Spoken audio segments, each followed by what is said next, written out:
Hello बच्चों, let's read this question. The eccentric angle of point on ellipse x square plus 3y square equal to 6 at a distance 2 unit from origin is. तो हम लोग को यहाँ पे eccentric angle की बात करनी है इस एलिप्स के लिए। तो सबसे पहले तो हम लोग एलिप्स को स्टैंडर्ड फॉर्म में लिख लेते हैं। तो क्या होगा, x square plus 3y square equal to 6 given है। अगर 6 से डिवाइड करते हैं सबको तो x square by 6 plus y square upon 2 equal to 1 आ गया। नाउ यहाँ से ए स्क्वायर की क्या वैल्यू मिल गई 6 और बी स्क्वायर की वैल्यू मिल गई 2 अपने को। ये standard equation x square by a square plus y square by b square equal to 1 से कंपेयर करके देख रहे हैं।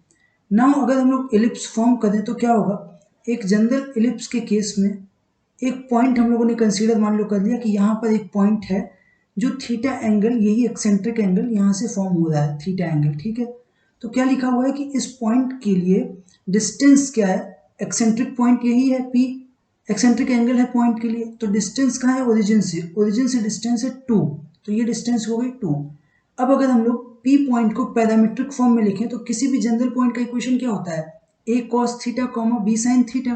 तो a की वैल्यू देखो यहाँ से क्या है, a है अपना √6 और b है √2। तो a cos theta b sin theta के फॉर्म में लिख लेते हैं। तो √6 cos theta comma √2 sin theta, ये पॉइंट आ गया। अब हम लोग क्या करते हैं, सिंपल o तो ओरिजिन है 0,0, डिस्टेंस फॉर्मूला अप्लाई कर देते हैं। तो OP की वैल्यू क्या है, 2 है। तो OP स्क्वायर क्या होगा, that will be 4। Distance formula के अकॉर्डिंग OP स्क्वायर क्या होगा, देखो y2 minus y1 whole square. तो √2 sine theta minus 0 whole square plus x2 minus x1 whole square. तो √6 cos theta minus 0 whole square equal to 4 हो गया। ये value क्या आई, √2 साइन थीटा का स्क्वायर, मतलब कि 2 साइन स्क्वायर थीटा और प्लस ये हो गया 6 cos square theta equal to 4।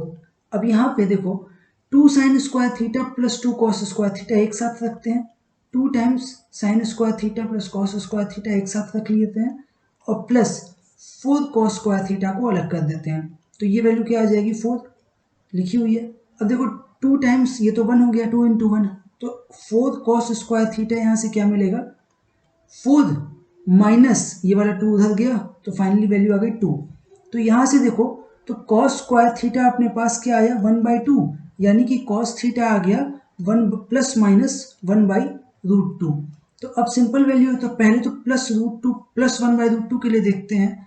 तो थीटा की वैल्यू क्या क्या मिलेगी, देखो π/4 पे क्या होता है प्लस 1/√2, उसके बाद फिर 3π/4 पे क्या होता है माइनस 1/√2, नेक्स्ट 5π/4 पे क्या होता है माइनस 1/√2 और उसके बाद फोर्थ क्वाड्रेंट में एक एंगल मिलेगा 7π/4 जिसके लिए होता है प्लस 1/√2। तो ये सारों वैल्यूज एक्सेप्ट हो जाएंगी प्लस 1/√2 एंड माइनस 1/√2 के लिए। तो उस बेसिस पे हम लोग ऑप्शंस को मैच करें तो ए ऑप्शन भी देखो एक्सेप्टेबल है, बी भी सही है, सी भी सही हो रहा है और डी भी सही हो रहा है। तो इसके लिए A, B, C and D all options are correct for this question. So I hope you have understood the question. Best of luck.